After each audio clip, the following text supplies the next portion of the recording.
District of Conservation is sponsored by CFACT. To learn more about our sponsor, head over to cfact.org. Thank you so much for listening to the show. Hi everyone, this is Gabriella Hoffman, host of District of Conservation. Hope you had a great weekend and are looking forward to the week. I have a very special guest today in what I am billing as a teaser clip of my forthcoming interview with Alex Epstein of the Center for Industrial Progress. So you guys are really in for a treat to hear an exclusive listen of my conversation with Alex. And he is kind of a contrarian voice in energy policy today because we see a lot of people urging for decarbonization, moving away from fossil fuels, and he's not afraid to challenge the narrative. So he is a philosopher who argues that human flourishing should be the guiding principle of industrial and environmental progress. He founded the Center for Industrial Progress, which he now calls Improve the Planet, in 2011 to offer a positive, pro-human alternative to the green movement. He is the author of The Moral Case for Fossil Fuels and also the upcoming book, Fossil Future: Why Global Human Flourishing Requires More Oil, Coal, and Natural Gas, Not Less. And that should be a very interesting book. He is kind of a bulwark against a lot of the rhetoric you see, but I think a lot of people are realizing there is inherent value to oil and gas, natural gas, and even coal, because coal actually made a comeback this year. So if you are privy to hear different opinions about energy policy, why fossil fuels shouldn't be eliminated, Alex Epstein is for you. So check out my exclusive teaser right now here on the podcast, and be sure to watch our full-length video and read my corresponding town hall column with Alex on Friday. The column will come out around midnight, and then the video will premiere around 10 a.m. Eastern on my YouTube channel. So be sure to look out for that. But let me know what you think of this exclusive teaser. Thanks. I'm thrilled to be joined by Alex Epstein of the Center for Industrial Progress to talk about fossil fuels, energy, clean energy, and its viability, and what is on his mind. He runs a great organization that I just mentioned. Obviously, he has several books. He has one coming out next spring, and he has really been on top of kind of counteracting some of the radical push for going carbon-free by arbitrary deadlines, and talks about energies like nuclear and others that are truly clean, and has a lot to say about the subject. So Alex, thank you so much for joining the podcast and also the simultaneous YouTube broadcast as well. Yeah, thanks for having me. How did you get interested in the energy issue? What sprung it about? And it's a long story, and I never even usually tell the beginning of it, because the real beginning of it was way before I was interested in energy.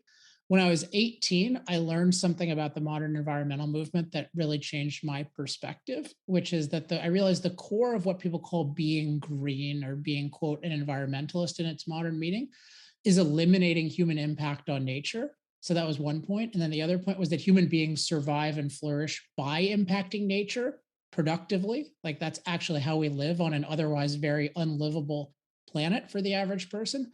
And so it made me realize that the core idea animating modern environmental thinking was an anti-human idea.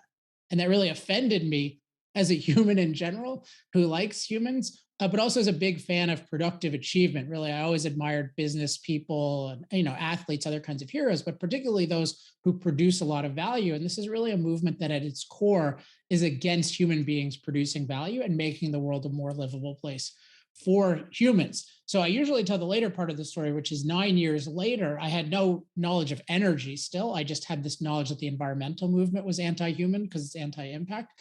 But I didn't really understand energy, and I was certainly concerned about climate issues and afraid of that to a significant extent. And then I started learning that energy is the industry that powers every other industry. So it's really the core of how we make the world a livable place for human beings. It's the core of our productive ability. That's one. And then two is that fossil fuels are uniquely good at producing energy cost effectively, by which I mean doing it at low cost, high reliability, every type of machine in civilization, including mobile machines like airplanes and tractors and cargo ships that are really hard to do with anything besides oil. And then also it could do it on a scale of billions of people. So I hadn't realized, A, the importance of energy to human flourishing, and then B, fossil fuels' unique role. But once I got that, it really became apparent to me that we have this bizarre fixation only on negative side effects of fossil fuels, but ignoring the fundamental benefits. And you take something like agriculture, where we we rely on fertilizer derived from natural gas, and we tractors and all this agricultural equipment powered by oil. And yet we talk about, oh, what's going to happen if it gets warmer? How's that going to affect food production? But we don't talk about what about getting off fossil fuels? And I made a comment in a debate once, fossil fuels are the food of food. You're talking about eliminating that and nobody cares. So my way of thinking is always philosophical. And this is a very clear-cut example of only looking at the negative side effects of something and not looking at the benefits. So at that point, I really became interested in energy and really became interested in, if you look at the full context, not just negative side effects, but also benefits, how do fossil fuels stack up? And that's really what led me to become an extreme enthusiast for fossil fuels. It certainly has. And your interest in the area inspired your organization, the Center for Industrial Progress. What are your primary goals with the organization, expanding on what you just laid out? So the original mission of the Center for Industrial Progress, and I might have named it differently now than I did when it came out, because it was a broader mission, which really relates to this, my opposition to eliminating human impact. So the idea was, I want a movement that doesn't have this, that really values our environment, values a livable world, but rejects this anti-human idea of eliminating our impact on nature, and instead looks at everything from a human flourishing perspective. So how do we make the world a better place for human flourishing? And since you talk a lot about preservation and conservation, I'll relate it to that. So the view is neither that, like, I don't view human things as unnatural or like certainly inherently bad. I just view them as they're a potential thing that can benefit us. So like there are reasons why with a particularly beautiful spot, you don't want to put a water slide there, or a parking lot like that. But it's because that preserving it advances human flourishing. And there are other places where you definitely want a road, and you need a road anyway to get to that beautiful spot. So I think a lot of our conversation about environment has a very strong bias against human-made things. And my view is I look at human-made and non-human made things from a human flourishing perspective, with the goal, if we want the best overall world for us. And one way of thinking of it is we want the most pro-human relationship with the rest of nature. So it's not that we're against it or we're for it. It's like saying, well, am I against my dog? No, I want a relationship with my dog that's ultimately really good for me. And of course, that's a lot better for him than him being in the woods. Right. So I think just having a pro-human perspective on environment and industrial issues, that was really the core. But I ended up focusing more on energy than I expected to. So in a sense, it's the Center for Energy Progress, just because that was my focus at the beginning, but it turns out to have an unlimited amount to talk about and a lot of things that need to change. So I used to think, oh, I'm going to go on to talk about plastics and GMOs and all of these other things, and I could talk about them tangentially, but energy is occupying me full time. Right. And that's why you have a really helpful guide in energy talking points. And throughout the years, because I've been familiar with your work for quite a while, a lot of people look to you for guidance about how to refute arguments about pushing for solar and wind and away from kind of this all of the above energy approach, which is primarily based on hydrocarbons like fossil fuels. And what do you say to individuals? We see a lot of politicians, media figures, and even some people on the center right who say you have to decarbonize by 2040, 2050. I think some on the right will say, well, we can push it back a little bit. We don't want full decarbonization quite yet. But even some, I would say, on our side are starting to buy into that argument. But what is the fault with pushing that type of idea? And what consequences will that bear, you think, to the United States? I want to comment on two things you said. So first of all, thanks. I'm glad you like Energy Talking Points, and people can check that out at energytalkingpoints.com. And one reason I created that was because I thought I had done a good job at giving people a good high level and even in-depth perspective on the issue of fossil fuels as such in the book, The Moral Case for Fossil Fuels.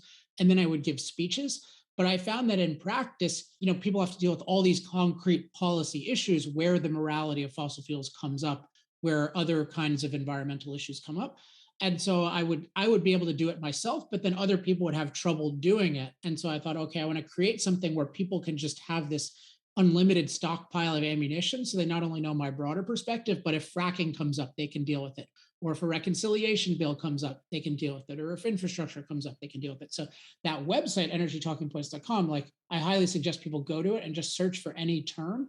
And I think you'll see, oh, wow, there's some really interesting points and references. So in terms of like decarbonization, I mean, so it's weird because that's the way everyone thinks of it. That's kind of people's baseline right now. Like, oh yeah, we should do that, or should we do it, or how quickly should we do it?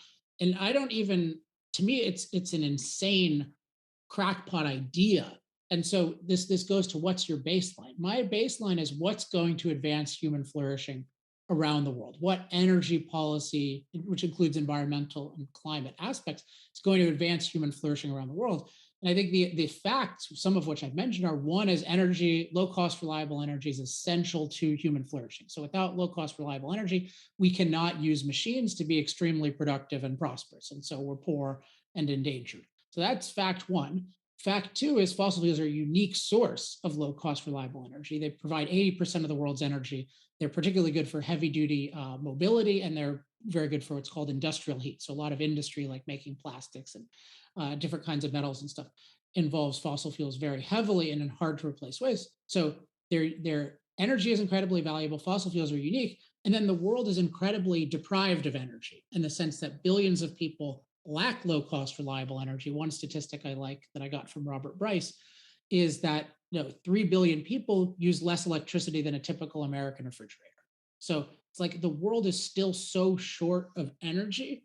So the idea that we're talking about, let's eliminate our unique leading source of energy, that should be viewed as an incredibly scary idea. It should not be aspirate. I mean, should at least be there are huge hazards. And I think the fact that there's almost no concern with the hazards of that, and no concern certainly to the scale that is warranted, shows there's something very off with the way people are thinking about it. And I think it goes back to what I said I disagree with about the environmental movement. Its whole focus is eliminating our impact on climate. What does decarbonization mean? It just means eliminating our emissions of CO2 in the atmosphere. Well, that could be a goal, but to make it the goal at which everything else is sacrificed to, there's no human basis for that, particularly if you start looking at it at all. There's no plausibility. Oh, this is such an apocalypse. Like you can say it'll be overall bad, maybe, but that's questionable. But like it's an apocalypse. Is that an apocalypse to the level of depriving billions of people of the energy they need to live?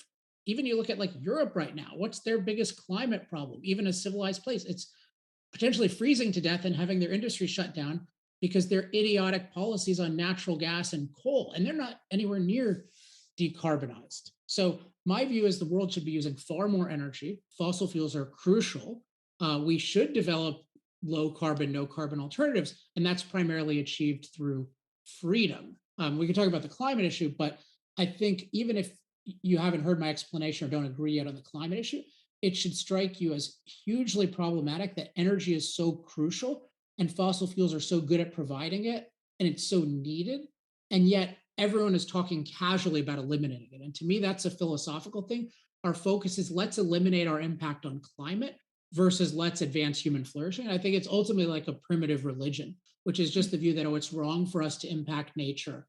And so we're all like, it has the trappings of like, we're so guilty about it and, we're apologizing for it. And I don't think it at all maps to an actual magnitude of threat to human life. I think it really is this primitive religious guilt. Thank you for listening to the show. I hope you enjoyed this episode. Make sure you're following us on your preferred podcast player.